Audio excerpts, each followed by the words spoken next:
দাঁড়ান, আমি কেন আপনার পুত্রবধূ হবার উপযুক্ত নই এই কথাটাও আপনি সবার সামনে শুনে যান। হ্যাঁ, বলো।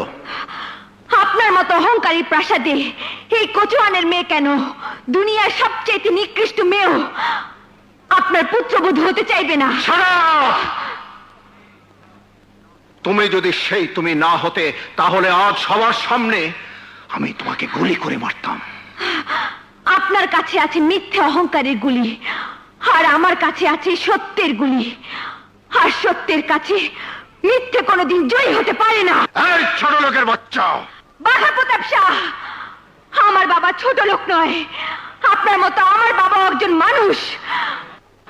আর মানুষ হয়ে মানুষের সাথে মানুষের মতো কথা বলুন, তাহলে কেউ আপনাকে অমানুষ বলবে না, জানোয়ার বলবে না। You bastard!